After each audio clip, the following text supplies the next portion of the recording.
What's happening? We're rolling, man. What's going on, man. Stevie? Good to see you. How you been, man? I haven't seen you in a while. It's been a while, man. Well, the last time I seen you, we bumped into each other having breakfast at the world famous Silver Dollar. Oh yeah. Which will probably go there after. Yeah.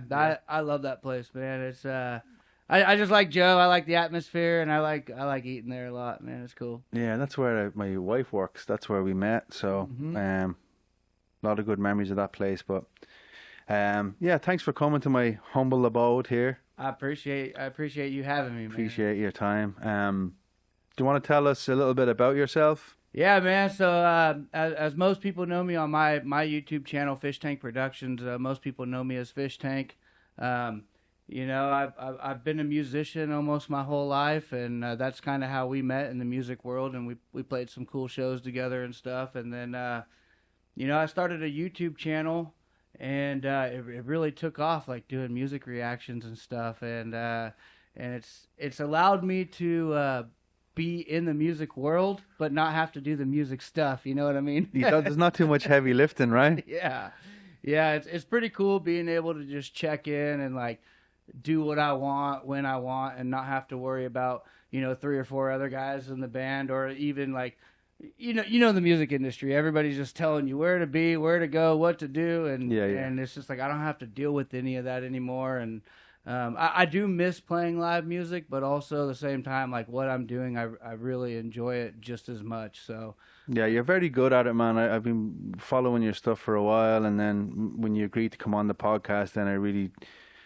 jumped into a lot of your stuff, and yeah, top respect, man, because you having that musical background, you're able to give people the insight of what's going on. You stop in the middle of the video and you're like, oh, pick up your guitar, and you're like, hey, what's that riff? I like that. Yeah. Oh, tasty, right? Yeah. Whereas a lot of the reaction videos aren't like that. You know, you're like, who's this guy? What does he know about? How does he get to critique me or them on what they're doing? But in fact, you are an exceptional musician yourself, so being able to pick up the guitar and figure that out on the spot, people see that, and it really resonates with them to go, oh, wow, I want to hear what he has to say about this song or this song. Correct, yeah. Because top respect. Starting out, like I've always loved reaction videos. Like I remember one of the very first reaction videos I saw was probably back in like 2015 or so, before they were even popular.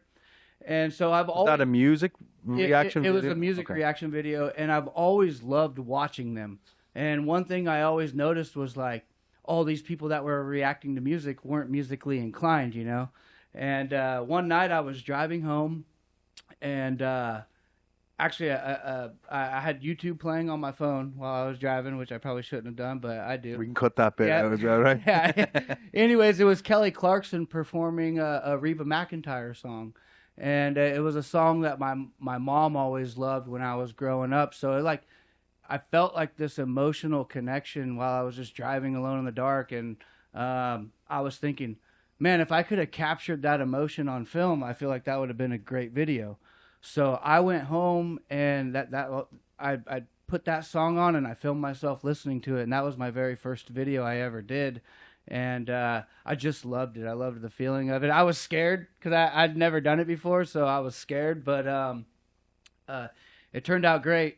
6 months later, I got to play with Kelly Clarkson. So it all worked out for a reason. You know? And is that because I notice the last few months, if not the year, you've been playing some big shows with these people, and is that through reacting to their video? And well, I think with the Kelly Clarkson thing, what happened was I put that video out, and then all of a sudden, all these huge Kelly Clarkson fans just came to my channel, and they were saying, hey, you need to do this, you need to do that, you need to do this, and it was just an overwhelming amount of requests.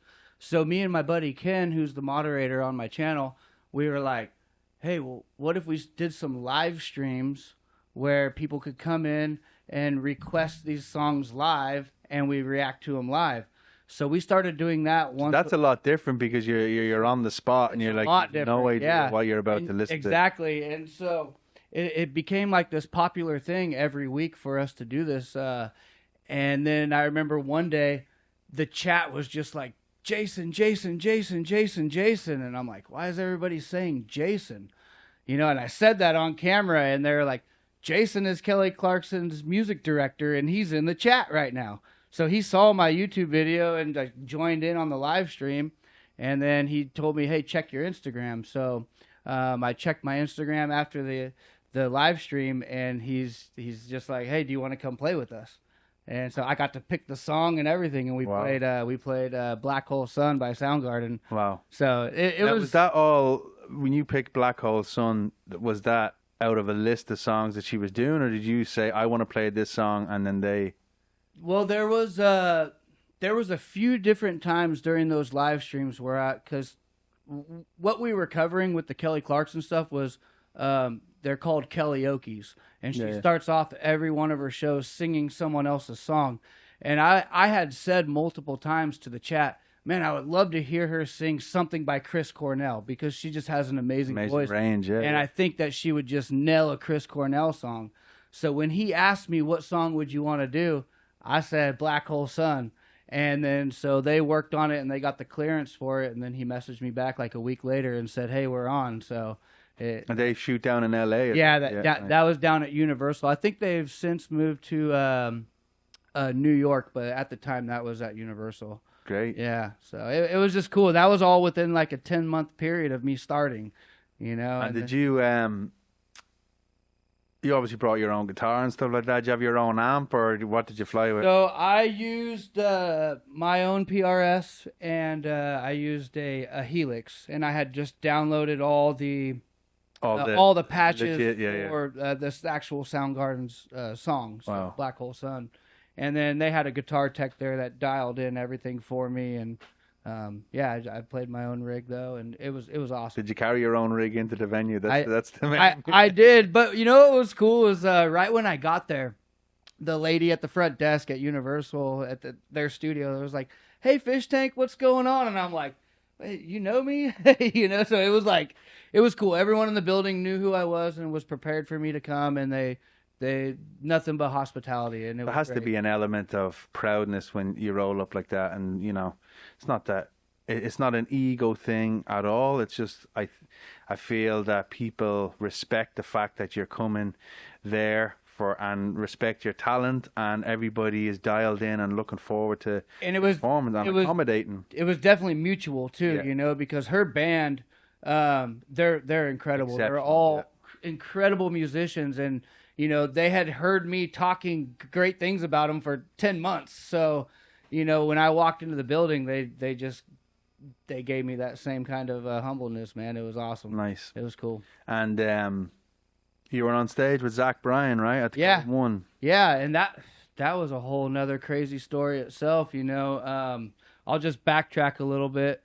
My sister, she was called me one day, and she said, hey, there's this Zach Bryan song I want you to do a review on. I didn't know who Zach Bryan was at all. And she said the name. How long ago was this? Because he's been out a while, right? This was probably around November of 23. My sister calls me, tells me to do a reaction to a song called Something in the Orange. And I'm like, okay, I'll think about it, So, sorry for cutting across. Oh, go ahead. So, in the reaction video world, are you pre-preparing? Do you listen to that song, go, I know what I'm going to say, or is it just as No, I literally hit play, and when you're watching me watch these videos, that's awesome. The very first time ever. Because I know I wanted to know that, and I watch other reaction videos with drummers and things like that, and I've always wondered, is it obviously you prepare, you go, I'm going to listen to this song because X, Y, or Z suggested it, but yeah, that's great, because the emotion then that you're portraying is what you're hearing at that time, and that can't be faked. No, exactly. Yeah, I try and listen to everything the very first time. That's why I don't do a lot of older songs, because I've heard them. Yeah. And I don't want to do something that I've heard, because I think that just defeats the purpose of a reaction. Yeah. I like the first time listen thing. So, but yeah, on the Something in the Orange song, I put that on hold. Because my sister kept bugging me, and I was like, I don't know, I don't really want to do country, and the song title just seemed weird to me, and she just kept bugging me. So finally, I did it. That's what sisters do, right? Yeah, And when I did it, like my life changed. That's when I started seeing the huge influx in numbers on my channel. It was wild. Zach became like one of my favorite artists overnight because I just felt like I connected with him lyrically. And then so fast forward a year later, I had already done probably 20 or 30 Zach Bryan songs. And one of my subscribers got a hold of me on Facebook and said, hey, we have extra tickets to the show in Vegas if you want to join us, you and your girlfriend, me and Shauna. So I was like, that sounds cool. So we flew out to Vegas. On the way to Vegas, Zach Bryan messages me on Instagram, and he says, hey, I heard you're coming to Vegas. Do you want to play with us? And I said, hell yeah. So he ended up getting us a suite for the at the venue, and which was sweet. Which was very sweet. It was very sweet, yes. And the cool thing about that is we were able to take the 4 tickets that my subscriber originally had, and we gave them to 4 people outside that didn't have tickets. That's awesome. So it all worked out really cool. And then, they just threw me to the wolves on stage because I didn't know the song that we were playing. And he just... Did you bring your guitar? Or anything? I didn't bring a guitar. Anything yet, right? No, because I was on my way there when he just contacted to watch it, me. yeah. And so they handed me a Martin acoustic, and he's like, hey, do you want to do a solo? And I was like, well, I'm a rhythm player. And he's like, well, you got to do a solo. I was like, okay. And, what are the chords to the song? So he told me the chords, and I just went out there and winged it. Just, I'm not a lead player, so I just stayed in the pentatonic scale, and it was like, it all worked out. Yeah, it was great. It was fun. Yeah, awesome, man. So, yeah, I just want to talk about... obviously, your background in music, Armagera. We've done a lot of shows with you guys, and one of the first videos I saw of you guys in your new studio, which I'm going to take you up on that invitation to come and check it out, man, and was the Offspring song.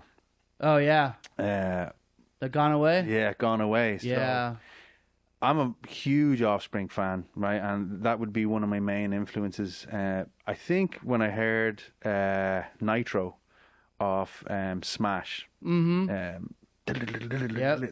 that's at 12 years old, that just grabbed my attention. Oh, yeah. Wanting to play drums, and I'm like, right, that's the energy that I've tried to portray since. But anyway, that song is on that album, and I've always liked it, but then I heard the acoustic version that they did when I saw them at Papa Murphy's Park in Sacramento. And, a few drinks in, I'm loving this energetic. I'm finally getting to see the Offspring, and then the lights go dim, and I see the crew wheeling on this fucking piano. Piano, yeah. And I'm like, oh, what the fuck is he gonna do now? You know what I mean? Because you usually see things like that, and I know it's part of a show, and then sometimes it can go horrifically wrong, and you're like, why did you ruin a good song? Yeah. But then he started playing, and I was just like, it just... Riders in the Sky. Yeah, it was unreal, and, I'm thinking about people that had passed and everything, and you kind of get a little bit emotional, but my mother then passed in 2019, and I saw them play out here at the Hard Rock Sacramento, and my favorite drummer Josh Freeze was playing with them.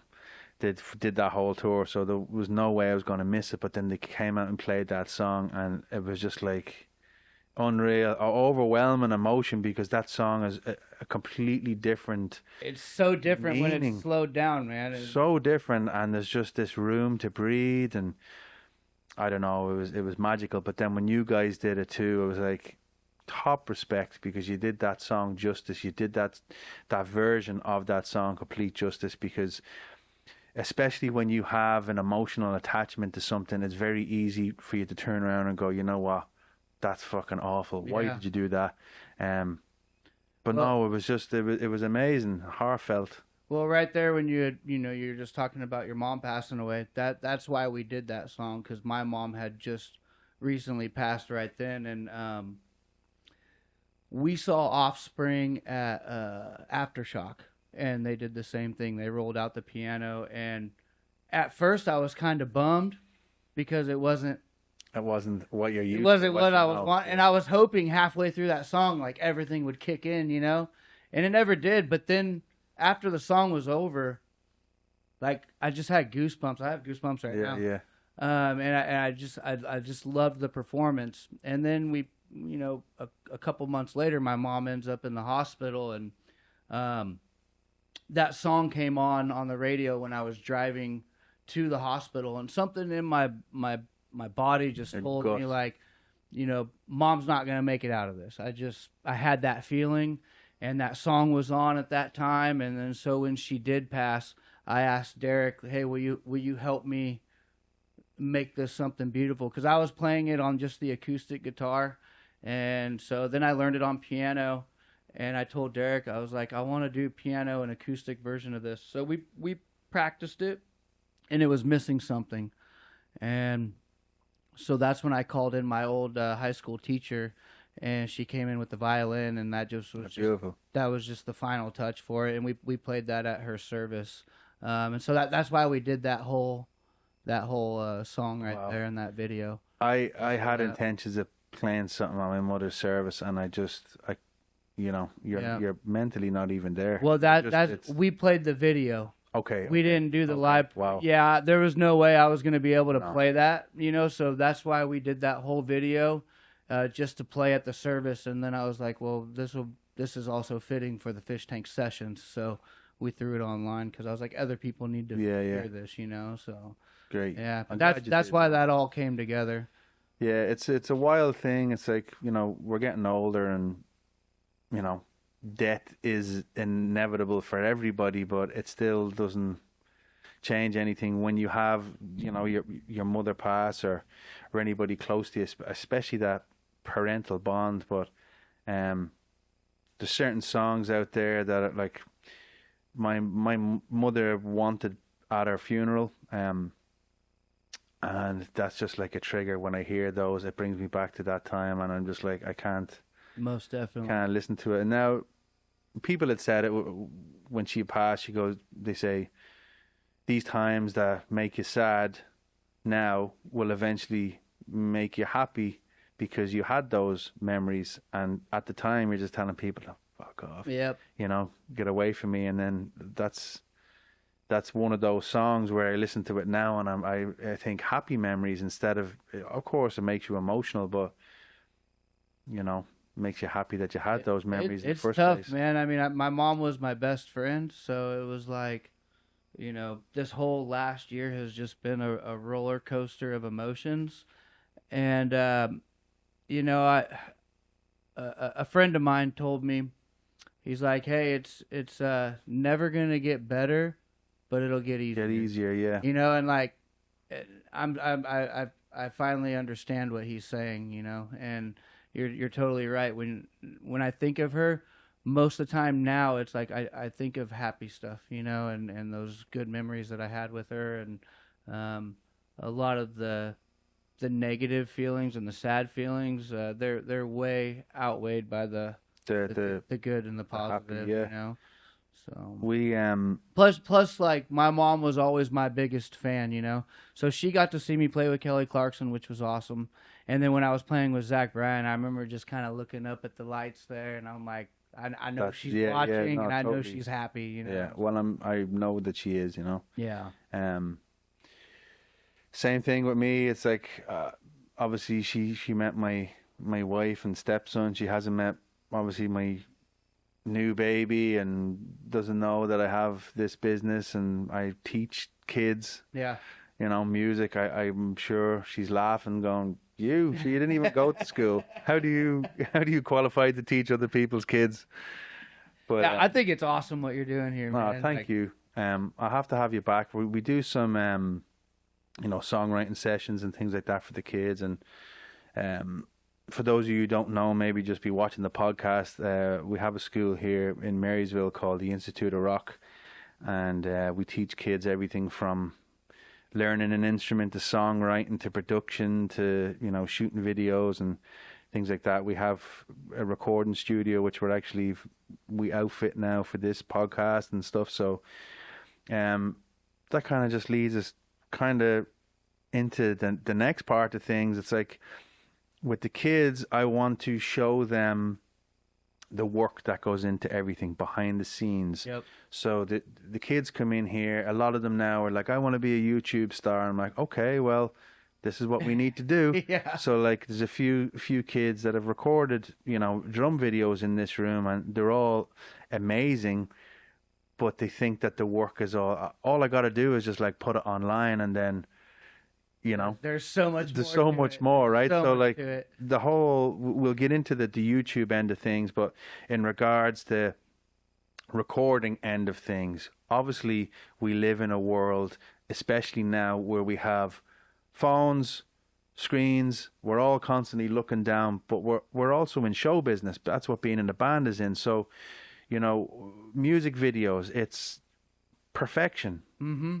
Albums, perfection. How many times have you screwed up a part and then you go, oh, cut, go again, Yep. and you do it till you get it right? Whereas that's what we're trying to show the kids. It's okay to fail. This is where we failed. If we're not failing and making mistakes, we're not going fast enough, right? Correct. So in regards, the kids coming in, they want to learn a song. So when they come in and they want to learn an instrument, 9 times out of 10, it's mom or dad bringing them in and saying, I want my kid to play piano. And I go, okay, thank you for your advice, but let's see But what they... what does the kid want to do? what did they want to Yeah. play? So what we're going to do is I'm going to override that just one time, so forgive me for that, and I'm going to give them a crash course in everything we have here at the school. Piano, drums, bass, guitar, electric guitar, ukulele, vocals, whatever it is. And then you guys can go home and talk about that. And usually 10 times out of 10, they're coming back on, you know, let's have him or her try the guitar, whatever it is. And then before we even give them a sheet of paper with a note on it or anything, we're trying to ignite that fire in them. What song makes you happy? Yes. You know, so if it's Taylor Swift, Slipknot, Michael Bublé, Mozart, whatever it is, that song that they want to play, we will simplify that as quickly as possible to get them playing that song to where they feel that emotion that we get from music. We know as musicians, and we're just talking about the emotions in music when we listen to music, when we're able to harness that with our instrument, it's so powerful. And then when somebody, a stranger, comes to you, as you know, as a songwriter and performer, and go, my goodness, I'm goosebumps here talking about, but oh, that song reminds me of this, that, and the other, and it got through me hard times or whatever, then you realize it's all worthwhile. Yeah. So telling that to the kids, getting them to feel that emotional attachment to that piece of music, then when they start playing it, they're able to harness that. And one thing that we try to do here is to create emotional regulation. Yep. Because we are on our phones the whole time looking at Instagram, where everything is perfect because that's what you want to portray. That's the final product. Yeah. That's the final product. Yeah. So you look at your phone and you look at other people's lives and you start, you know, comparing yourself and like, why don't I have that? So why am I taking that picture in a private plane? And you don't know that they're just, you know, taking the picture. It's not their plane or whatever the case may be.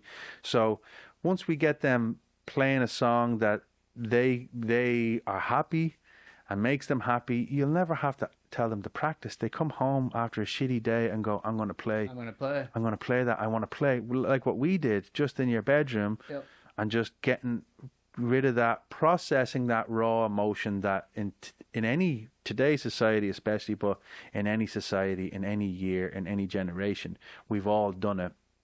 But also letting them know that, okay, when you're ready, we're going to get you in this room with all the lights and the cameras, and you're going to perform. Yeah. So usually, like, I'll set up the stuff and then I'll let them do it, and then I don't have to critique them, because they're going to go home and look at this and go, wow, I thought it was a lot. Like what we do when we go into recording studio, you realize how bad. You go, oh, I have to tighten up. Yeah, you know. And also, like, the space can make or break that too. You know, like my studio, I tried to not make it feel like a music studio, because I mean, I've been playing guitar for 20 something years. When I go into like a real recording studio, it's like I feel the pressure. Yep. You know, but if I'm just in a casual place, it's like I can play casually. But backing up to what you were saying about, telling the parents, hey, I'm going to give these kids a crash course on everything. I think that's a brilliant idea because a lot of us, like when we're kids, we feel that music and we feel that connection. I know I did, and I could tell you the very first memory where I felt a musical connection, and that was the beginning of the Forrest Gump movie. The feather flying around, the piano. Yeah. I want to make that noise. Yeah. So my mom put me in piano lessons, and I actually ended up getting kicked out of that piano. That teacher kicked me out almost instantly because I wouldn't read the music. So we had talked about this over text because something happened to me, right? That was a different story. Oh. So this is another music class you got kicked out of. I was probably about 8 years old or 9 years old or so, and the lady told my mom, he's not reading the music. I don't want to teach him, because I would just watch what she did and then I could do it. So my mom was basically like, well, I'm just paying you so he can play a piano. She said, well, then get him a keyboard. So that's what my mom did. And then you stopped lessons then? I stopped lessons right there. Okay. And I got a keyboard, and I would sit there in front of commercials or movies and figure out keys. But I didn't know, like, I was a guitar player and not a piano player, right? So later on down the road, I traded a bike that I had for a crummy bass guitar that was missing a string. The pickups didn't work, but I had so much fun playing the bass. Yeah.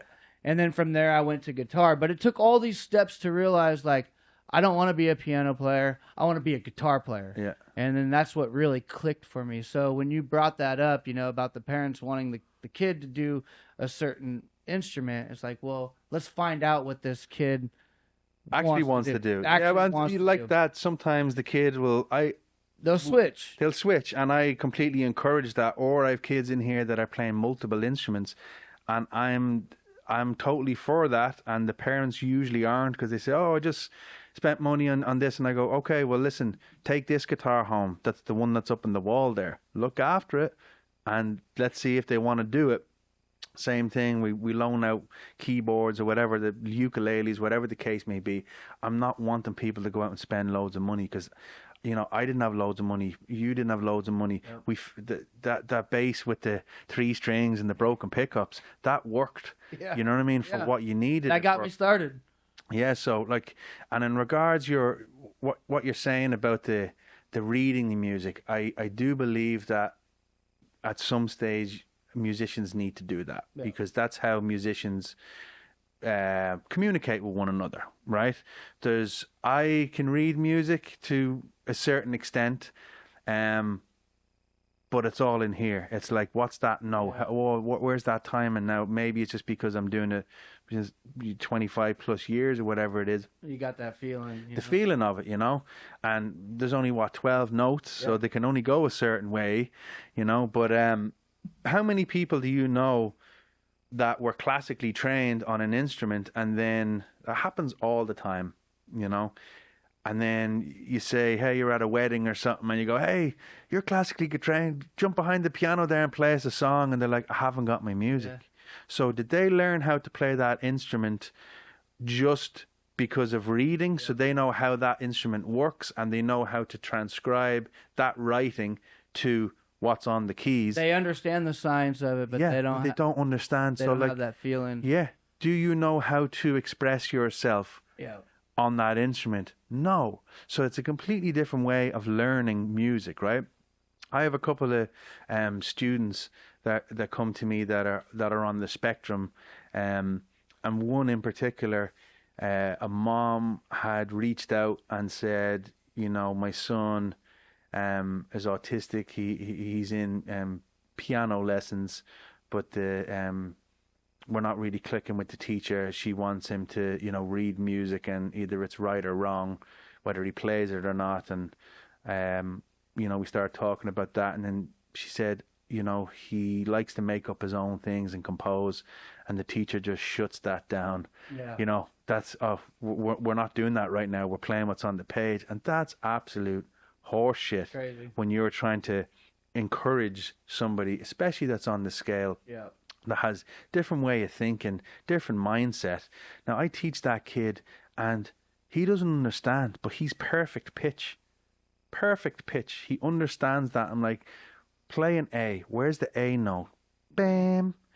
on the A. I'm like, can you play, let's play an A major, happy A. Bam, blam. And he's playing the A, and then sad A, minor. Yeah.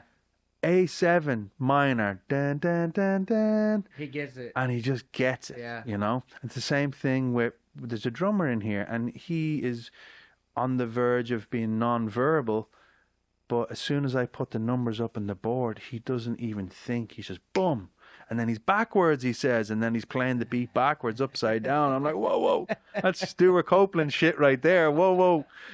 You know? Yeah, to me, it's all about feeling, man. I mean, I think one of the best guitar players that I know personally is Derek. I mean, he just absolutely crushes on the guitar in any kind of genre or style, and he doesn't read music. You know, I have a lot of friends that are like, they know all the music theory. They're absolute shredders on guitar or whatever. They can't play with people. They just don't have that feeling, you know, like. I've always prized myself in like, you could throw me to the wolves with anybody, and as long as I can find the root note, I can just jam. Yeah. And it doesn't matter how simple or how complex you are, if you could just fill that space, put the glue in the cracks. Yeah, that's all you got to do. So I always say that about the way I play. Like, I can hold my own on the drums or whatever instrument, but I'm the best at all the instruments that I can dabble with. Drums is my longest thing, but I stay in my lane. Yeah. And I know my ability, and I play to my ability, and I don't think I'm better than I am. You're a fantastic drummer, and not only are you a great drummer, you're a great entertainer. You're fun to watch. Thanks. I remember the first time we saw you guys play. I think it was maybe the 21 Club. And I was like, these guys are entertaining, bro. Like, not only is the music good, but it's just entertaining and fun to watch. When you can connect with the crowd and you can read the crowd, and you know when to stand up and point your sticks at people. Like, hey, we need to liven it up. You're good at that, man, and it's fun to watch. Thanks, man. So, that's something that sheet music can't teach you. No, and I learned myself. I taught myself, and I learned by just practicing stuff that I didn't even know. I would take my mom or dad's records or CDs, and I remember I had got like a 5 CD changer, and I came out of my dad's bar. What's a CD? Yeah, right. But at that time, it was like, whoa! You could hold it up to the light and blind people. But I would take random CDs that were in the house, and I'd put them on, and I'd just press random, and I'd sit there playing my drums. Or before I even got drums, I was just using books on my bed. And I'm a left-handed drummer, and now that I own my own drums, I can switch them to the way I want it. But at the time, I didn't have drums, so I would always play right-handed drums, open-handed. So rather than thinking of the actual techniques, it was just my brain automatically did that, paradiddles, because I got to go the other way, and played like Ringo, around the other way, right?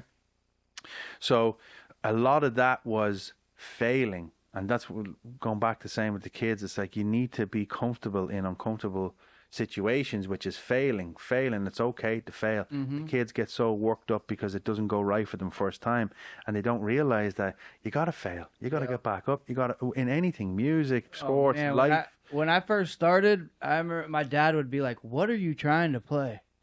Like, what is this noise that you're making in the next room over? And like, my fingers are bleeding, but I was just like determined. And so like, people have told me throughout my life, "Oh, you're so blessed. You've been given this God-given talent." I'm like, no. It sounded like absolute shit. I was not blessed. If anything, my dad taught me ambition, and my dad taught me determination, and I was just determined to play the songs that I liked on guitar. And it took years of just sounding terrible and playing until my fingers bled.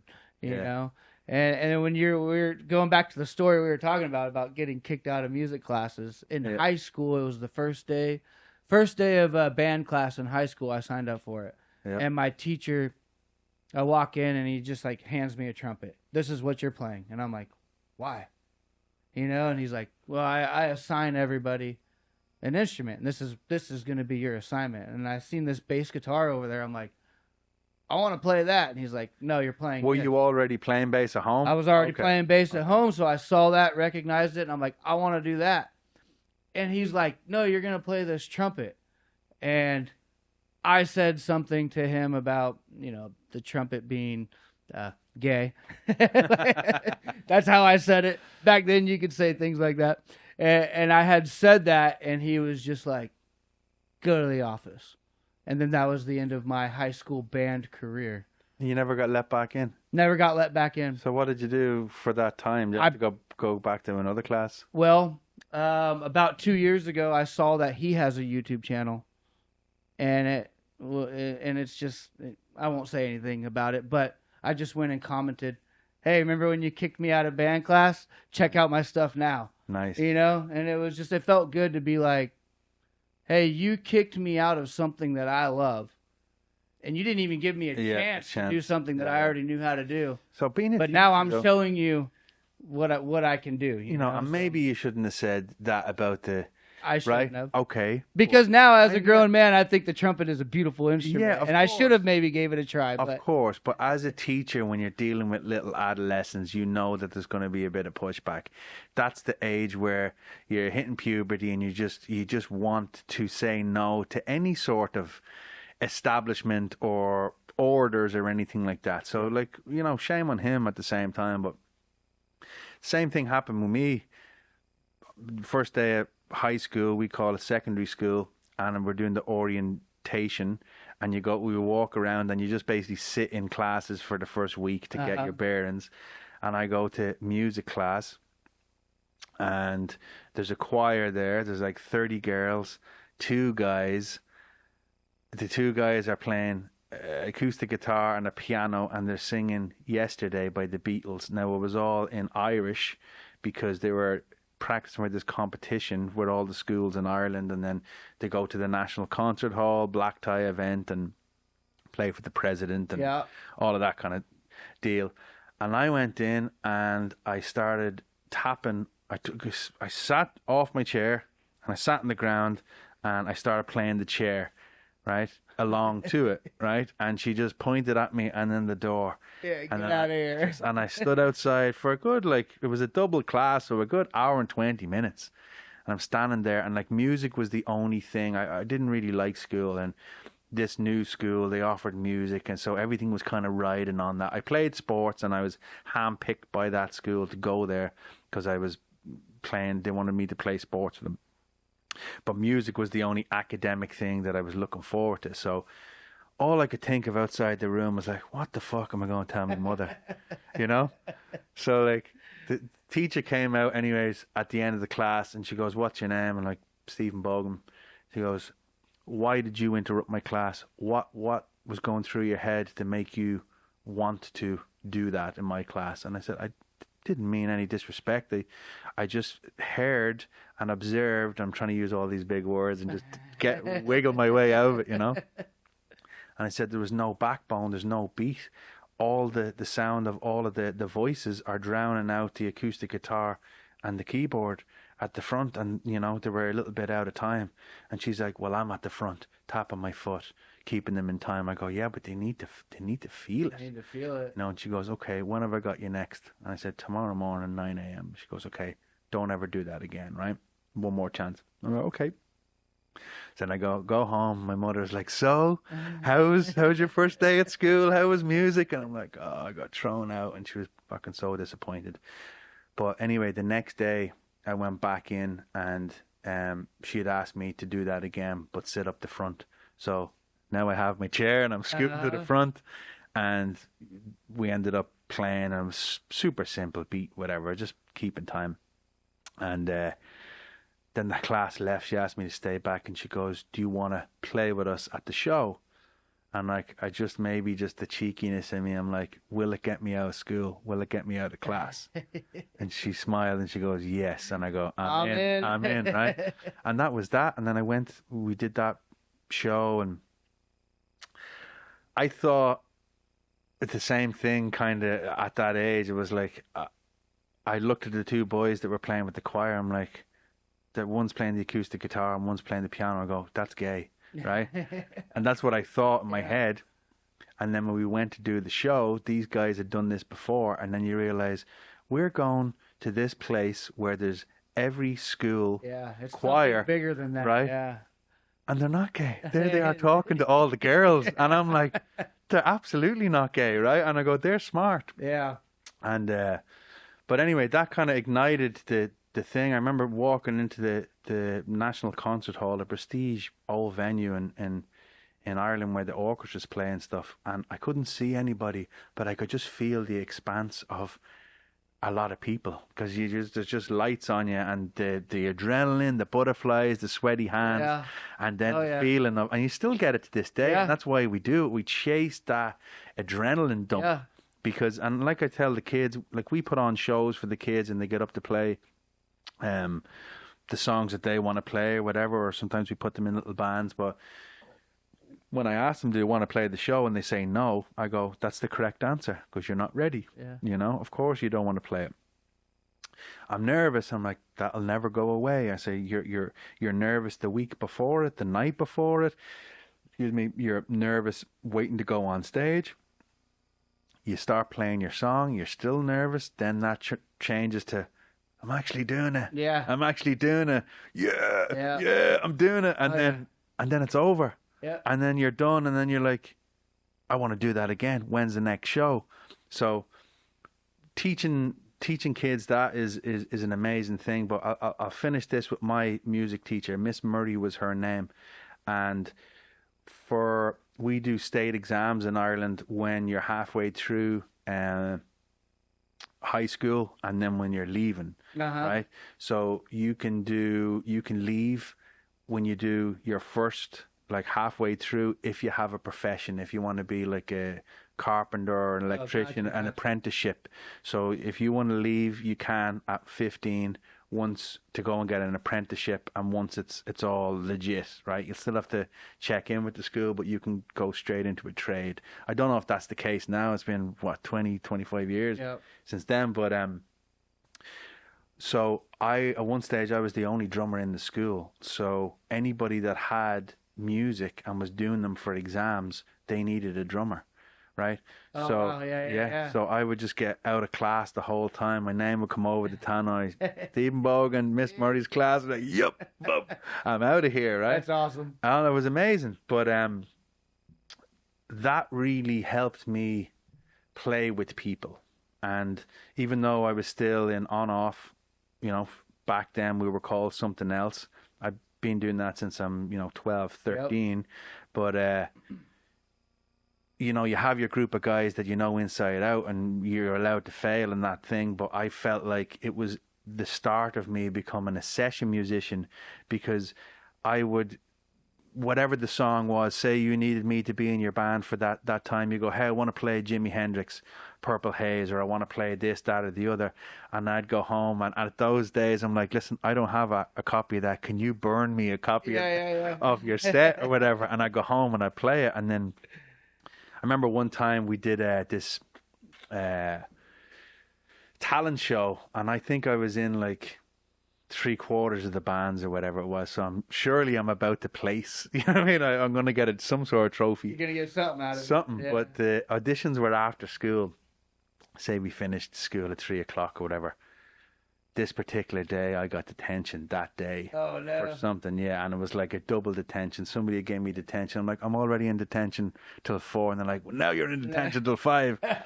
So they had to wait. The whole auditions had to wait till 5:00. Wait for me to be finished and then go play my drums. But sorry, I keep ranting. But Miss Murray was the name of my teacher, and I hadn't seen her since I left school, and only about 2 or 3 years ago, through the band's page, she had spelt her name in Irish, so I didn't know who it was, but somebody had wrote the band's page, and our manager called me one day and says, hey, check that message. Somebody is saying, is that, name the school that I went to and everything. I'm like, I don't even use my real name on the internet, like Stevie Timbers or whatever. So I don't know, like, do I owe somebody money or do it's just, hey, is this Steve What's Bogan going from on? Yeah. Castnock, whatever. And so I wrote them back, and she goes, "Oh, it's your music teacher." And I nearly broke down, and I'm Oh like, wow. "I'm over in California right now, and married to kids, and I tour, I do this, and blah blah blah." She goes, "Oh, I've been keeping track of That's you." And super cool. I wrote her, and I explained that. I go, "You no idea how much you have given me for being yourself, but also at that time." When you are rebelling and things like that, that you understood, Gave you that second yeah, chance, that and second the day. second chance, exactly. That's what I'm getting at, And yeah, we butted heads because, like, when we were on trips and everything, I'd be missing and I'd be messing or whatever, you Yeah. know. But she allowed me that space to grow, and you always have that one teacher that made a difference in your life, and I basically just wrote her a heartfelt message back, and I says, "Send me your address. I'm going to send you everything that I have, every album, every shirt, hat, poster, whatever it is. It's coming to you." Gave her the collector's Yeah, and I edition, gave her yeah. everything. I think I sent a signed symbol, a snare head that I used down at our first show at the Wow. Whiskey A Go Go. Different things like that, man. That's That are super just cool. like. I wouldn't be where I am today without the patience and support of somebody like that. Yeah. And that's what infuriates me, that he threw you out of that class and never let you come back. Yeah, man. Even though you're like, I played that instrument, give me a chance. That's Like the school that I went to, I mean, I was a troubled kid growing up because like my parents had split up. Probably, I think it was the summer around 8th grade or so, and it just I was troubled, and I would get in trouble at school, but it was like also I was smart, and like I could get A's on the test if I wanted. I just never wanted to do homework. I just didn't. I wasn't learning the stuff that I wanted to learn. I was really into computers and music and things like that. Do you think that was it, that you weren't learning what you wanted to learn, or do you think that was the teacher's way of wrapping it up in a boring way? I wasn't learning the things that I knew I was good at. Yeah. I wanted to take the things that I was good at and go full Excel, force. yeah. Like I was always good with computers and music and things like that. And anyways, I think it was my freshman year, my English teacher, we had to do this essay on our dream job. And I split my essay into 2 parts, and it was to be a rock star and to be a videographer. Those were my 2 essays. And I still remember to this day, she wrote in red pen on the top right corner, "These are not reasonable jobs, Greg." And it just like made me so mad, but at the same time made me want to prove them all wrong. Yeah. You know what I mean? And I just feel like I always just kind of got brushed off by the teachers or in trouble.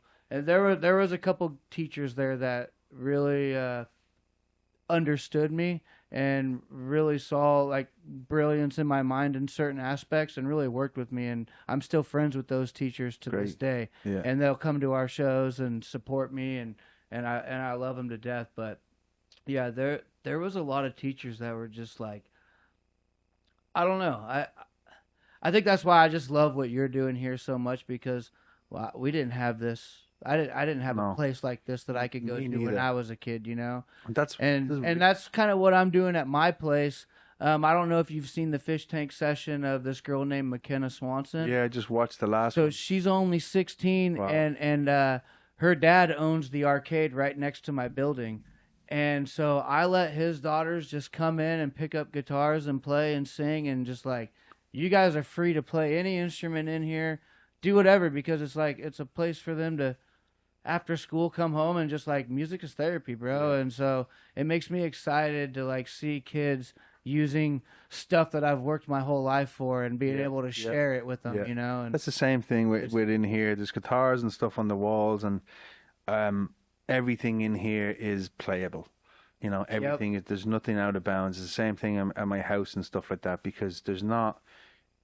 You just never know when a kid's going to come in and go, wow, and hear that guitar for the first time through an amp and just go. It could be one sour note, and they're like, I got to know more about this. I got to feel this. We as musicians, and like I said, we're older. We're in the spotlight. There is people that look up to us in whatever shape or form. we cannot suppress somebody's creativity when we were the ones who were suppressed back then. Correct. And that's why I encourage all the kids out there, even if it's kids, grown-ups, whatever it is, pick an instrument up, try it. If it doesn't work, pick another one up. If everybody that comes in here likes music and people go, oh, I don't have an ear for music, you'd be surprised. People that have made livings out of not having an ear for music, you know. It's not like you said, some people are gifted, of course, and they just get it. Then there's other people that are just working. And well, then, you know what's funny is, so I think it's been 26 years now I've been playing guitar. After getting thrown to the wolves on the Zach Bryan stage, and then a couple weeks ago I played with Collective Soul. Yeah, that was amazing. I was only supposed to play rhythm right there. And the guy calls me to the middle of the stage while he's doing a solo. And I go out there and I'm just hitting the power chords with him, rocking out. And then he's like, your turn. My turn. We discussed that I was only going to do... We didn't discuss it, I was only going to do rhythm. So I got put on the spot and I'm like, again, pentatonic scale. Just did some stuff that I knew would work, right? And it to the average viewer, like, that was awesome. To another lead guitar player, they're like, hey, you got by, you know? Yeah. So why I'm bringing this up is 26 years later, earlier this week, I took my very first guitar lesson ever. And with my buddy Brett, he owns Hauser's Music in Orville. He's a really good friend and a really good teacher. And I called him and I said, I want to get better. And he said, come on in. So I took my very first lesson on Tuesday. And, yeah, and I really enjoyed it, and so I'm gonna stick with it. He gave me a scale, and he said, I want you to be able to go all the way down the board, and then up, and then back across, and make this X shape doing this scale.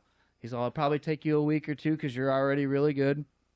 When you can do that 10 times without messing up, give me a call. We'll do lesson 2.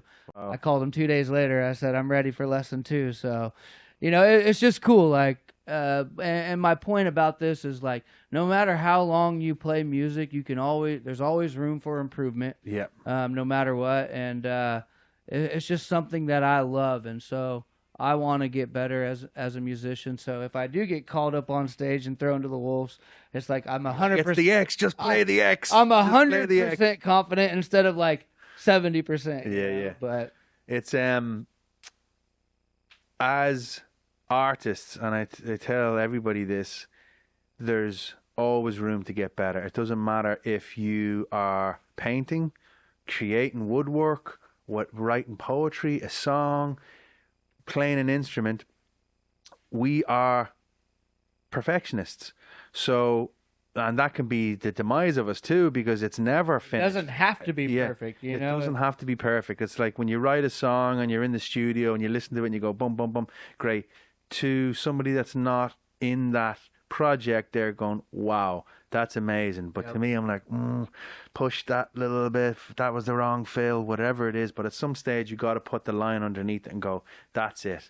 That's the piece of art. It's like I was only explaining to somebody the other day. It's like you look at some of the paintings, the most famous paintings ever, and there's 17 layers on it because that's their 17th attempt at the Sistine Chapel or whatever it is. So it's the same thing with me. I'm constantly trying to get better. It's like, that's good, but how do I get better? And in everything, both music and life. And then also, I think you teaching other people that have no idea anything about this, I think that's probably making you better too, because you're starting to see aspects of things differently, because you have to find different ways to teach different kids. You know, every kid is different. That's the main thing. I never thought I'd be a teacher, right? But I feel like I'm a good people person, and I can talk to somebody and relate to somebody on their level. I've been through a lot as of the people that I'm talking with and friends, and as you know, it's like we wouldn't be in this business if we were assholes. Yep. You know, it's as simple as that. But every kid is different. It's like, when I think about my teachers and the ones that got through to me, I was a troubled kid, you know. I'd messing and getting mixed up with the law and, you know, just doing bad things. And it wasn't that I was a bad kid. I was just, you know, whatever, you know. And it's the teacher that got through to you. It's like cracking a code. You turn around and you're like, how do I wrap it up to where it's on their level or it's intriguing to them, you know? And every kid is different, and that's where I think I'm really good at. And you know, some days it's hard. If I do 8 lessons in a row, that's 8 different, you know, kids with 8 different ways, and then I'm mentally drained because I'm constantly engaged and, you know, reading the room and body language and how do I get through to that, and It's tough. making it exciting to where they want to go home and get out of the room and go home and play what they just learned. Yeah. That's the joy. You know, when last year when I first opened, I did a summer camp. It was a rock star summer camp, going from knowing nothing at the start of summer to getting on the stage at the end. And you know, we had a big show out in the street and stuff. And like after week 2, one of the groups, I got a phone call from a mom. First thing she says to me, she goes, "What did you say to my son this week in Rockstar Summer Camp?" And I just went, I've no idea. You know, excuse me. The first thing I thought was, you know, did a F-bomb or something slip out or something like that? And I'm pretty adamant it didn't. I'm good with that sort of thing, but that's what I said. I go, look, I'm from Ireland, and sometimes, you know, cusses slip out and I don't mean it. And she goes, no, nothing like that. She goes, we went, you know, on vacation, and he looked at the waitress and ordered his food and his drink, and you know, he's never done that before. He's been a shy kid, and then it clicked. And like we talked about that in class, is what music brings to you, is having the confidence to just be in the everyday world. Wow. Where you're looking at people, or we talked about ordering your food from somebody and not having mommy or daddy do it for you. Yeah. And these are little steps that when you see the progress in these kids, then it's a reaffirming to me. Yep. You're doing good. Well, because to be a rock star, you got to have confidence, man. Yeah. When you go out on stage, you got to be confident that you're gonna do it. But then there's a lot of to that other side, which we'll get into, is the stuff that people don't see. It's like there's some of the biggest rock stars on the planet that are introverts. Yeah. And for that hour that they're on the stage, they're boom, Freddie Mercury or whoever it is. You are that persona that people want to see, and that's. It's not that I have a persona on stage.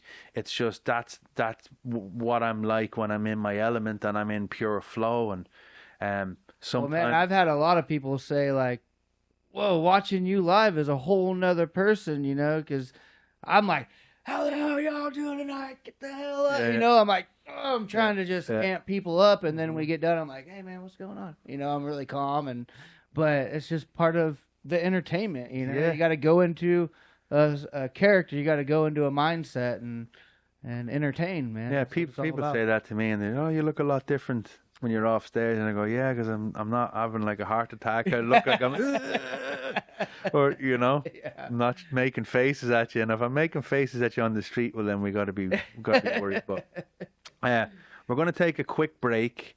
And then, if you don't mind, and then we come back and just delve into behind the scenes of what you do, yeah? Yes, sir. We'll be back in 2 minutes. All right. This episode is brought to you by Generate Designs. They are the masters at custom printing, engraving, and etching. They do our beautiful mugs, and they etched onto this stone for the podcast.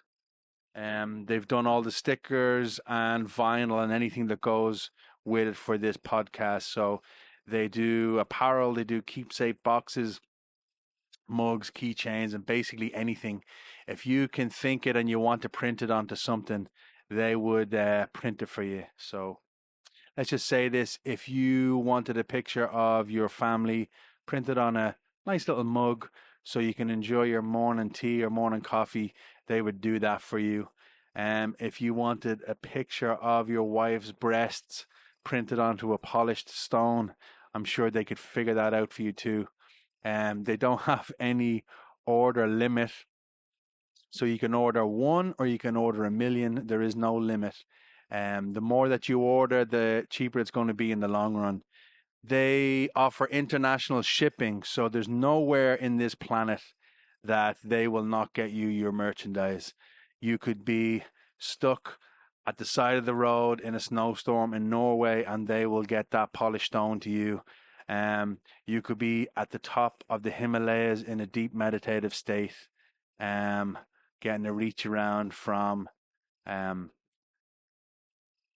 a Buddhist monk, if that's what you're into. They will make sure that you get um, that keychain of your family or the mug that you ordered sent to you right there.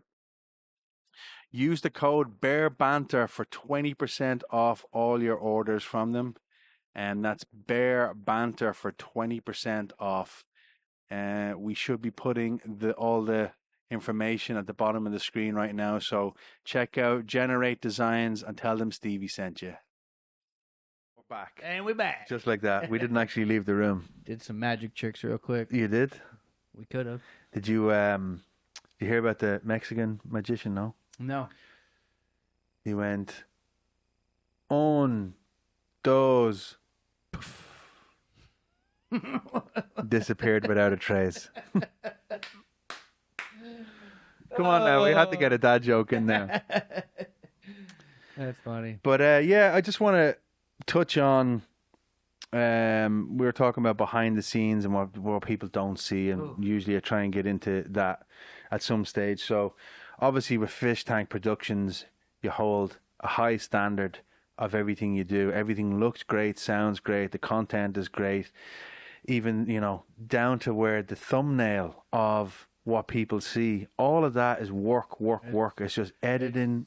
Work, research, and art, man. It really is. Yeah, so it's not just, although you say, I'm going to do this and I'm going to react to this song, you're doing that blind, but then you turn on the camera, you turn on the lights, and you press record. Then what goes into it after that, what people don't see? Even before that, even before the lights, camera, and action, there's so much work that goes into it. Just to back up here, luckily, I've always been into video. And, of course, us being musicians, we know what good audio is. So, I've always had good cameras and good microphones and stuff. So when I started my reaction channel, I was already kind of one up because, I was shooting with a really nice Sony camera right away. But anyways, man, like it is a lot of work, and I've got a lot of friends that, try and do YouTube or things like that, and I'm just looking at their thumbnails and other things, and it's like, I want to help because like I know the formula, I know how things should look or whatnot, but now how did you? Because that's something that I'm doing here too, and I'm trying to hold the standard, because if you want to play in that league with the big boys, it has to look a certain way, because you make that decision straight away. People that don't know anything about lighting or cameras or sound, they automatically would just go, oh, that doesn't look right, doesn't sound right. There's a science to all of it, man. Yeah. And we'll start with the thumbnail, because I feel like that's one of the most important things. There's a lot of science behind and psychology behind the thumbnail. Like, I'll spend an hour watching Netflix without even watching a movie. I'm scrolling through thumbnails. Why are they picking that thumbnail? And then you'll notice. Do you watch Netflix at all? Yeah. Okay, so you'll see a movie and you'll see the thumbnail, right? A week later, it's a different thumbnail. A different one. Yeah. Why? Because people weren't clicking on it. So they changed it out, and they do this thing called A/B testing, where they'll have two different thumbnails and they'll test one for a week and test another one for a week. Whichever one has more click-through rate, that's the one that they choose. So that's something that I see now that is an option on Facebook when you're they're starting to implement these things, because there's third-party softwares that do this for you, and now all these big companies are like, we need to offer that in-house too as well. With my reactions, I've got I developed a very good formula. Just over time. It took me about 100 videos to finally dial in the thumbnail structure that I use.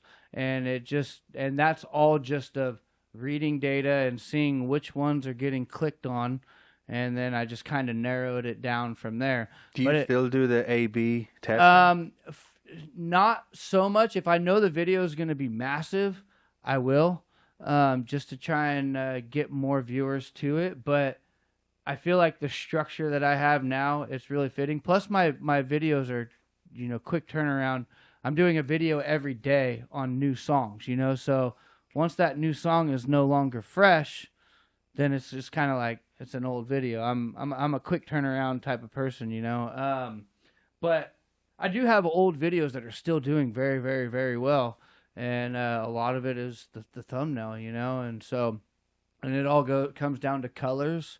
There's so much different psychology behind colors. If you notice food logos like fast food, it's all red and yellow. Yeah, that makes us hungry. Seeing those colors make us hungry. So I kind of figure out what the overall emotion of the song is, and then those are the kind of the colors that I implement into the text on my thumbnail based on the emotion of the video, the facial emotion that I'm putting. Wow. My own face is in the thumbnail, so it's like if I'm sad or if I'm happy depends on what color I'm going to use for the text. So there's a lot just in the thumbnail, Wow.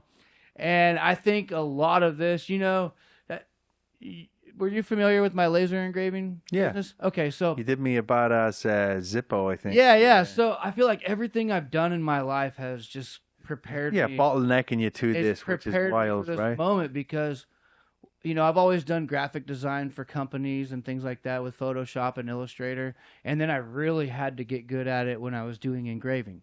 Because I was literally making designs every single day for engraving. So now I get to implement, that skill and technique into these thumbnails, so there's that aspect of it. And then, like I said, I've always loved videography and stuff, and I'll just sit there and study. Like sometimes Shauna hates watching movies with me because I'm like analyzing it, picking things apart, and even though I'm not at a level where I could do a Hollywood film, but I can still see things that are wrong or mishaps or even how did they film that? I'm like wondering how'd they film that scene instead of actually paying attention to the narrative, The exact same, the theater and different edits and that's not real, and you can see the compressed air here and blah blah blah instead of just watching it like it was designed to be watched, And so the thumbnail is probably what I spend the most on my reaction videos. Like I said, I don't do any research on the song before I listen to it. I just push play, and that's what you get. I'm learning the guitar on the spot, and then it's all one take edit. So I just literally take that video, put my logo on it, and export it. Right, upload it, and then I spend most of my time on the thumbnail, the description, the tagging, and all that stuff. Where I want my ads to be placed and things like that. But now the Fish Tank Sessions, that's a whole nother ball game because, we're using 4 really high-end cameras that eat up tons of memory and tons of space. And the way that I edit those are a multicam sequence where it shows, all 4 cameras on screen. And as I'm playing through, I'm just selecting which camera I want at that moment. And there's a lot of editing that's involved in that.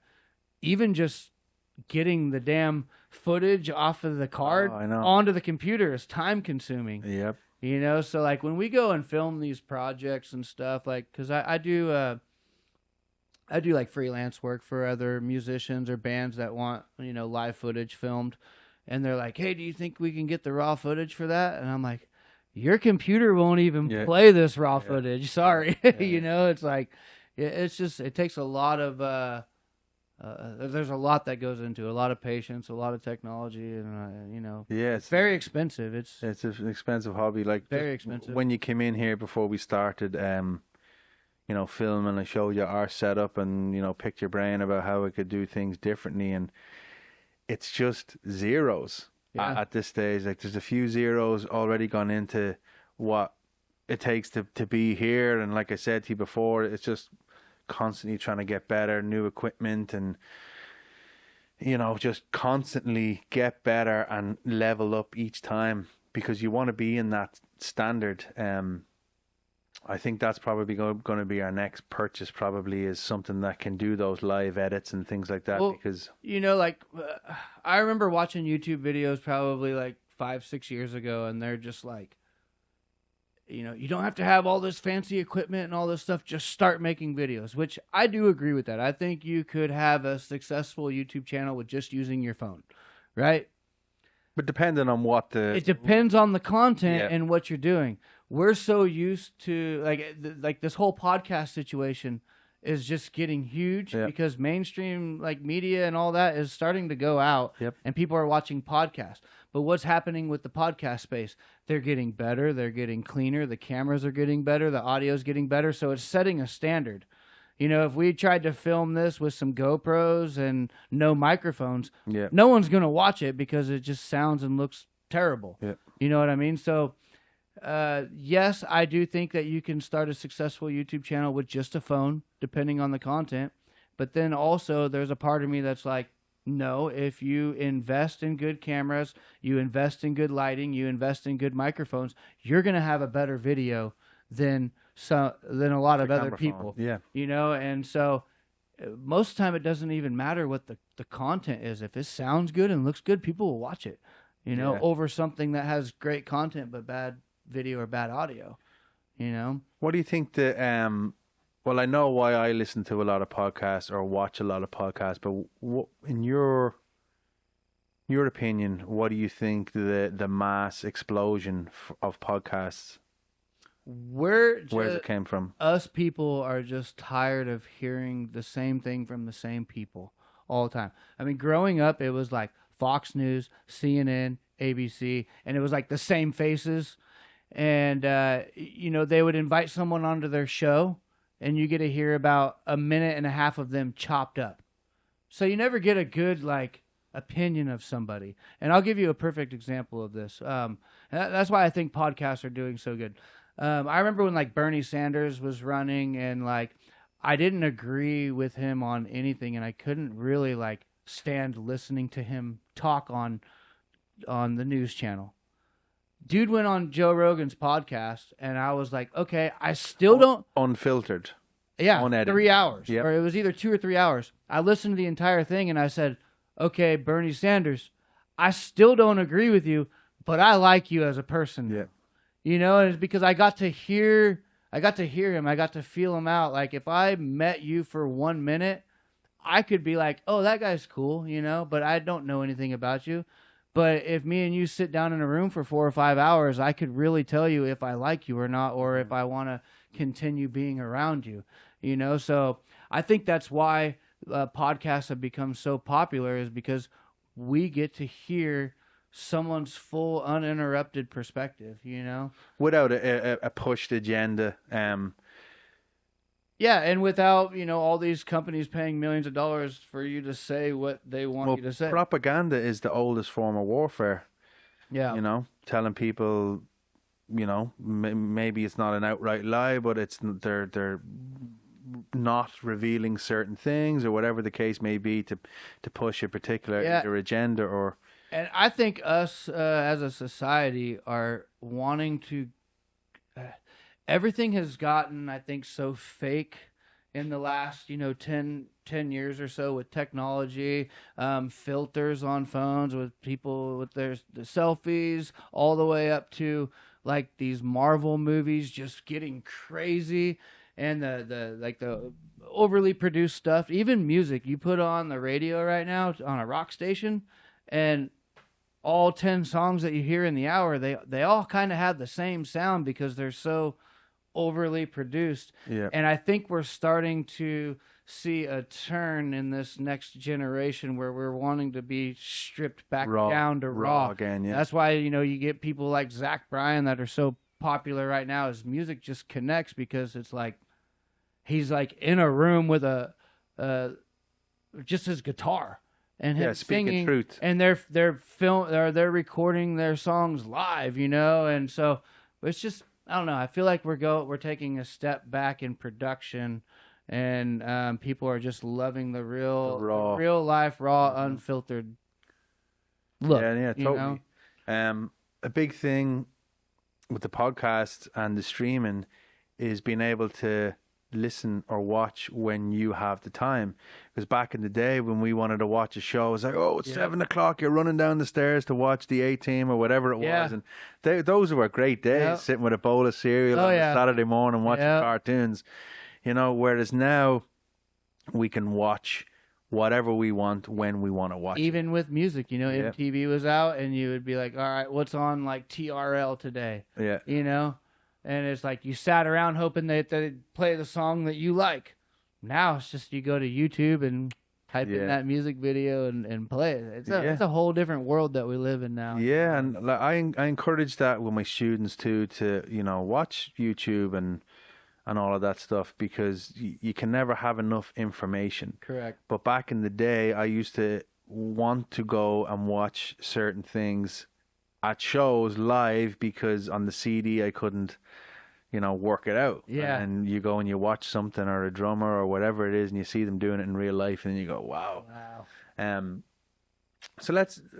So when you record something, what's the after effect on the after, how would you say, the work that goes into it then after? You have your content. Mm-hmm. You want to obviously upload it to YouTube.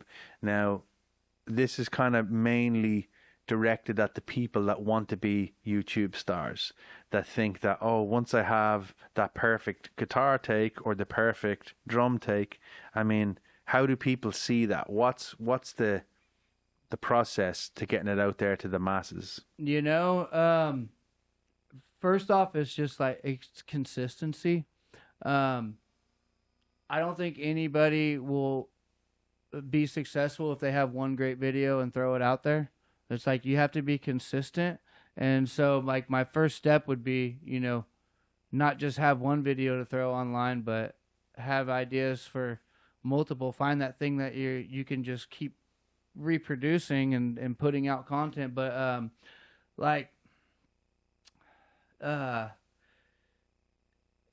it's tough, man, because there's so much that does go into it.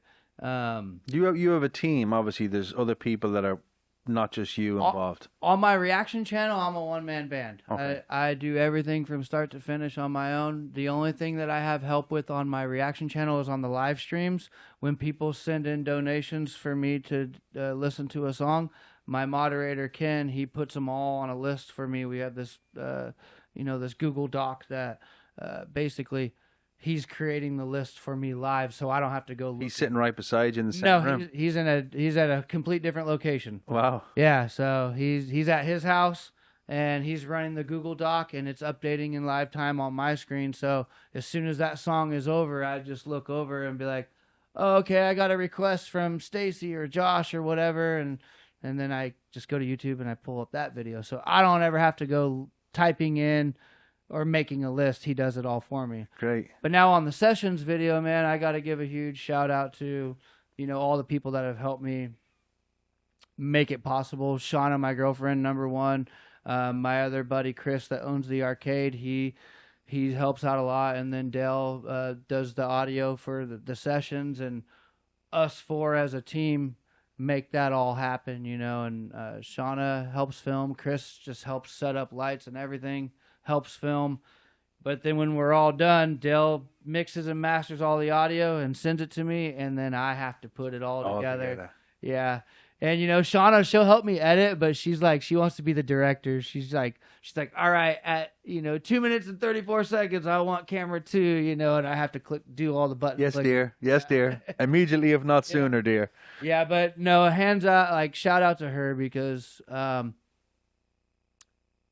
ever since we got together, man, no matter what, she's just been 100% supportive of everything I do.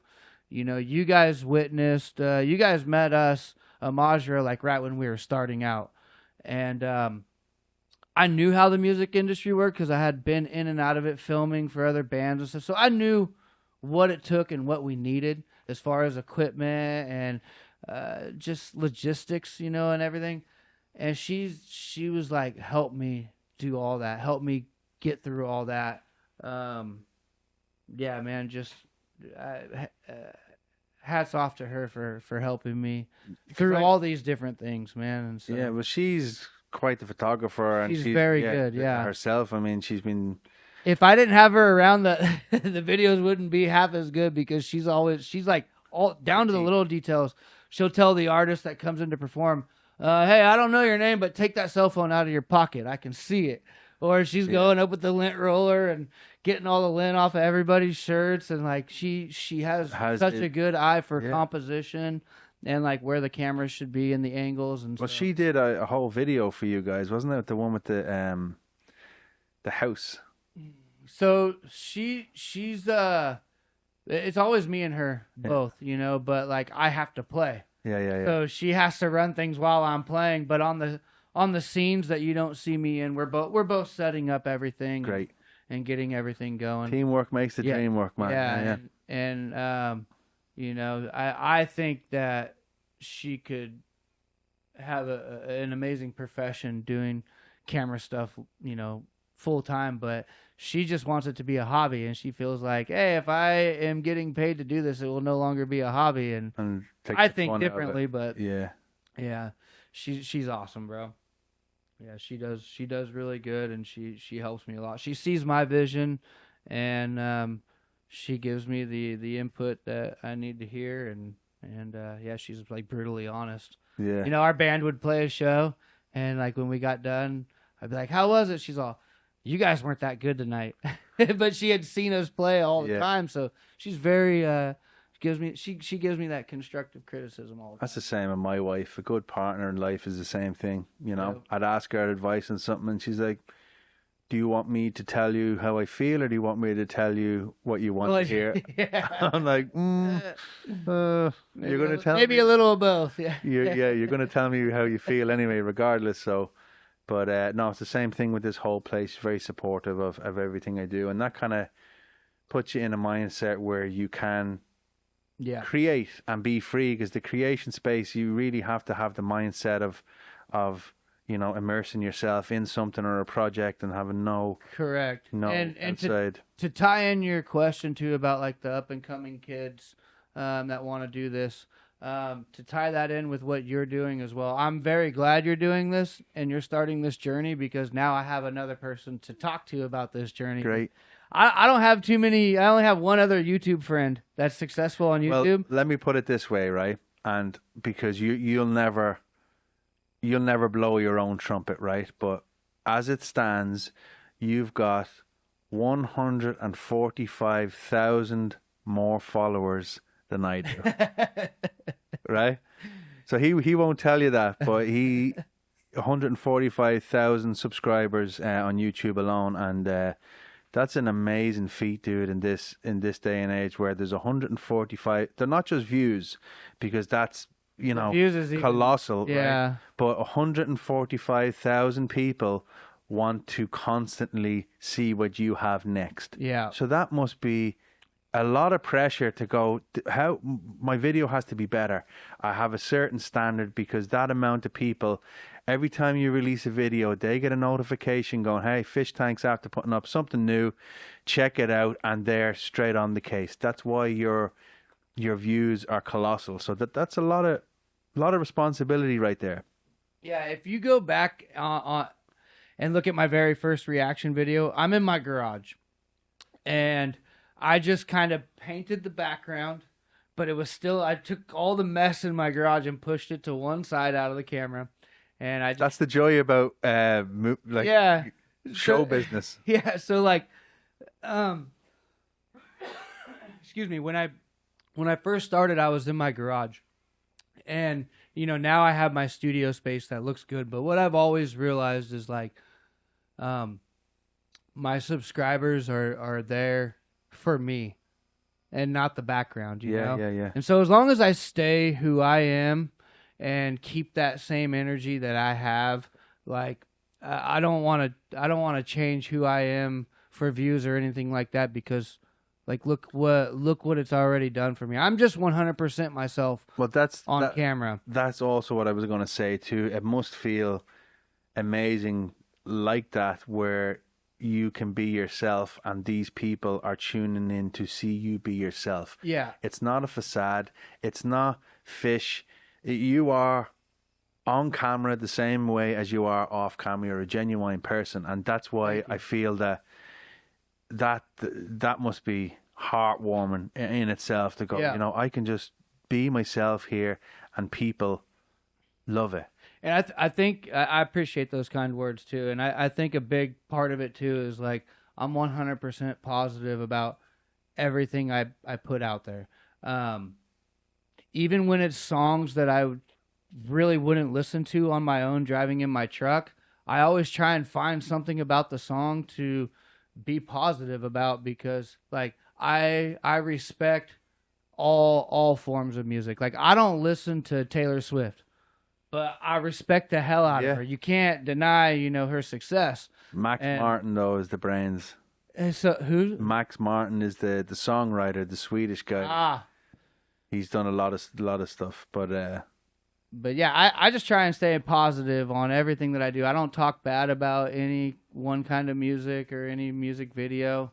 You know, I'll be honest and say, yeah, this isn't really for me, but damn, I love the bass line in this song. Yeah. You know, or, you know, I always just try and be positive. And yeah, I feel that I'm the same too. I don't, you know, diss on anybody or anything like that. And I think one of the turning points, be it in my career and life, is that when you want the best for somebody, even if they're in the same field as you, where like that you're constantly thinking positive. I'm happy for that guy. I'm happy for those guys. I'm not. It's not, instead of why is that not me, or you know, that's subconsciously you're just going to put somebody else's work down because it's not you, and then eventually it's like a karma thing. It starts coming back because you are putting it out there to the universe, just being a positive person, both for yourself, your own clique and your own group, and then as well as people that tune in to actually see it. That's a genuine thing that can't be faked, because people see through the bullshit, you know. So yeah, it's just, obviously, I know I'd asked you to bring your little award. I've never seen one of those. I forgot it, man. I'm gonna go. It's the award that you get when 100,000 subscribers. It's the silver play button, right? Yeah. So I gotta come to you. I know I was gonna bring it and show it to you, but you can come to my place. I'm only. I thought I was gonna steal it. That's why. You know, I'm not letting him near my fucking award. Scratch out my name and. That's it. How did you know, man?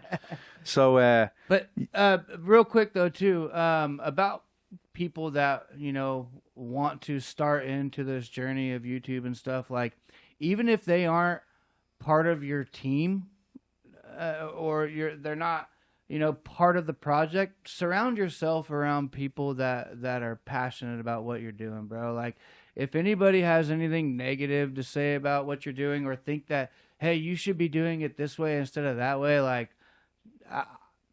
I've kind of just like got all that negative space out of my life, you know, and like my circle now has gotten so small, and I just surround myself around people that wanna see me succeed and want to help me succeed, you know, and I want to do the same thing for those people as well, you know. Yeah, well, a shout out to Nate behind the glass there, producer. He's been here from the start when it was the idea, and he's been here all the late nights, and we've been here putting the stuff together and getting everything. We were here last night putting up mounts, and it's a constant thing. And to have somebody like that by your side, that essentially in the trenches with you, that's just like. As long as you're having fun, I mean, that's really all that matters. You know, in the end, you just have to have fun. I didn't start my YouTube channel because I wanted to be some huge, rich, successful YouTube person. I just loved reaction videos and thought I would be good at it, and I loved doing it.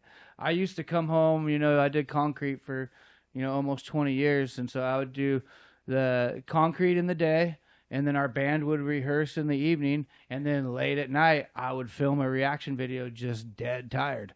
And I did it because I loved it. And then everything else started to come along with it. And now I'm full time. I don't do concrete anymore. Derek moved to Tennessee. That's why we haven't been playing as a Majra lately. Hopefully we can maybe do that again in the future. But at this point, YouTube has become my full-time job, and I love it. Every day I get to wake up and listen to music, you know? Yeah. Awesome. Now, I don't want to bring the mood down or anything like that, but like, we know each other a long time. We've played a lot of shows together. We've partied, Mm-hmm. you know, before in the past, and you are going on 6 years sober, right? It might even be a little more than that. It's somewhere around 6-7 years, somewhere in there. You know, I don't have a date where I was like, I quit this date because, you know, a lot of people normally something major will happen, and then they're like, Gotta change. I gotta change. That didn't really happen for me. For me, it was more just like I think me and Shauna went out one night and I didn't drink, and I played pool and I had fun, and then so like the next weekend it was like, I'm gonna try that again. I realized how much money I saved, you know, and it kind of became a game. And then before I knew it, I was like, I don't even miss alcohol anymore. And so Yeah. How did that work for you when you go back to the same places? Obviously, you're a performer, you're on stage, normally having a beer or a shot kind of chill you. I'm gonna expose myself right now. Please don't. No, the last few years of our band playing, before the show, I'd always get a Pepsi in a glass, like a drinking glass, and I'd put it on my amp. And then about 3-4 songs into the show, I'd always say, "Hey, will somebody get me a Jack and Coke?" And then they'd bring it up to me, and I'd take like a little tiny baby sip, and I'd put it on my amp. And then like a song or two later, I'm like, "You guys ready to party or what?" And I'd grab the drink and I'd slam it. And they thought I was slamming, you know, whiskey and Coke, but I was just slamming Pepsi. And it would just like get everybody to, you know. So there's been bands up. that we toured with that were the same thing, that I'm not going to out them or anything, but drinking apple juice. Yeah. That, because that's their thing. Oh, we're a drinking party band, and we've never done that. Now, a few of the times I'd admit the same thing, and somebody brings up a shot, and I would just take a little bit of it and throw it away or whatever in the one swoop, because you know you're there to perform, and a couple of times you're there to do a job, you know. Yeah, it's I think I'm not completely sober. Like I don't, you know, smoke weed or anything like that, and but the alcohol, it's a social thing. I can go out and have a good time and not have it, but then there's other times where I go, you know what, I'm just gonna have a little, you know, pint of Guinness or something. And I know my cutoff point, and over the years I've started to kind of wean away from it, and instead now of going on stage, having those couple of drinks or the shots, I'll go and I'll meditate. If you would have told me 5 years ago you're going to meditate before a show, I would have told you to fuck off. You know, but that's what it is. I find a quiet corner, put my headphones in, and I meditate, and you know, it's a completely different mindset going on stage. But do you think that once you got sober, all of this kind of started to reveal itself and things start to go better? Because it's dude, once I got sober, man, like it was like problems I've always had that were just like kind of put on the back burner, like were in front of me every day. So I just started tackling them, like whether it was like either credit card debt or this needs to be fixed on my house, or my truck has been making this noise, or you know, whatever or I have a maybe a personal problem with a friend. It's like now these issues that you're clear-minded, they're in front of you every single day. So I just started tackling them, and once I just started tackling all my problems that I've ever had, it opened up the way for me to just be productive, and I don't know. It's just I'm way more clear-headed. Like I don't smoke pot either. I don't drink, and when I was in my younger 20s, I did everything. If you handed it to me, I did it. Partied, and whether it was a hallucinogen or alcohol or harder drug. I was just a wild kid, man. I did whatever. But now being sober, it's like my mind is completely. I just feel like it's unlocked, you know, and all the things that I've ever really wanted, I'm going and tackling. You know, I'm going pushing hard for it, and plus, you know, drinking and partying, it's expensive, so you know, there would be nothing to spend like $1,000 a month on going out and partying or buying drinks for my friends or eating, whatever came along with going out on a Friday night. Yep. Now I could take that $1,000 and put it into a microphone or a camera. Or it's the same really what you see here. I kind of got into, you know, crypto coin and things like that. And when friends are out partying or I miss certain nights and I want to stay at home or whatever, and I go, how much would you have spent tonight? And then you piss up against the wall tomorrow, and then you're feeling like shit. And I'm like, oh, I'll throw 50 into this coin or 100 into that coin, or buy a new microphone or invest in a camera or a light. And your mentality completely switches 180 degrees to where, like, if I didn't go out for 5 nights, I can do this, or I can go to Ireland with my family, or whatever the case is. There's just a bigger purpose now that I'm not letting alcohol or something like that both cloud your judgment and your wallet, because as creators, as businessmen, it's this is good, but how do I make it better?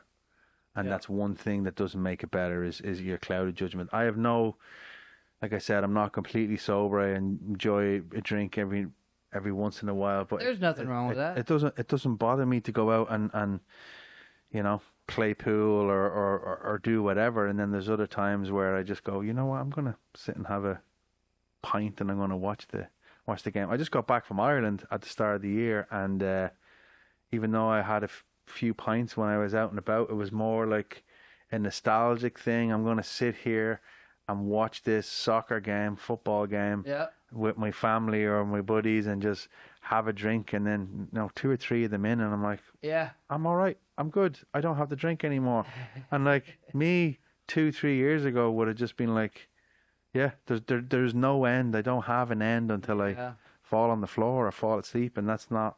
Well, it's kind of ironic, man, because my studio space is an old bar, and I kept the bar in there, and it's fully stocked with liquor and everything. Everything's in there. But that's for my friends when they come over, you know, and like I didn't have a huge problem to where I needed to quit. So like the other day, my buddy brought over it was like $120 bottle of bourbon, and I just wanted to know what it tastes like. So I took like a quarter shot, and I was like, just a taste. And I was like, don't really miss it, you know, and just carried on with the day. But it's so weird seeing myself like that when I used to just be a pretty wild kid, you know. And, but yeah, it's definitely changed my life, and I don't knock anybody that you know, isn't sober. It's nothing like that. Like I said, I have friends over that drink, and I let them have a good time at my place, and I just let everybody know, hey, if you need a ride, give me a call. I'm always sober. I'm always got my phone on me, so. You know, I'd love to just give somebody a ride home if they need it, you know, and yeah, it's just a different life, you know. Yeah, totally different life. It's man, it's good to see you. You look clean, healthy, and fresh. Likewise. And stuff. And I hope we can collaborate in some stuff in the future. And just at the break there, you had suggested, you know, bring some of the kids from here and have them come and play a sessions with you at your place. Yeah, I think that's a great idea. And even just maybe a little spark of inspiration too. Like you said, you see like the YouTube plaque when kids come into my studio, like they see that and they just love it. And if that can spark some inspiration in some of these kids, that'd be awesome. Yeah, you know, even just a little thing like that. So yeah, I might we've some ideas for doing live podcasts and collaborating with the school about some different things, and we'd love to have you on then as a guest and songwriting or whatever it is that we're thinking of doing. But and I love sharing knowledge too, you know. I'm not one of those people that like look at other people as competition. You know, Oh, I I appreciate I that. like to see all the people come up. You know? Yeah, likewise. And even off camera, you were just like, hey, you could do this, you could do that, you could do that, you could do that. And as soon as this camera stops, I'm going to be picking your Well, brain dude, again. you got my number, and we've been Yeah. friends for a long time. So this little reconnection here was awesome, and I feel really good about it. And yeah, I hope we can do more stuff together. Yeah, in the absolutely, future. man. Yeah, so look, thanks for coming on. Great to chat with you. Let everybody know where Fischtank Productions at Fischtank Pro, is it? Or Yeah, on Instagram I'm Fish Tank Pro, and on YouTube it's Fish Tank Productions and Fish Tank Sessions. Those are my 2 YouTube channels. So right about now, we're probably going to be having that stuff at the bottom anyway. So Right here. right along here, Right along here, up there, over there. over there. But somewhere. yeah, honestly, from the bottom of my heart, thanks very much. Super proud of everything you're doing, and I'll continue to be a Thank fan you. and a follower. I feel the same. Just walking in here, man, I got really happy for you just seeing all this because I've heard about it. I just hadn't seen it yet. So Awesome. super cool. Thanks Right very on, much, bro. man. Oh, one last thing. Yeah. So the mug that's on the table, you can take that silver I love it. YouTube award and you can replace it with the Banter with the Bear Hanging on the wall. cup. Yeah, that's more prestige than the. there's less of these mugs than there is of those 100,000. I love it. Thank you, awards. bro. I Thanks, appreciate man. it. Take it easy, guys. See ya. See ya.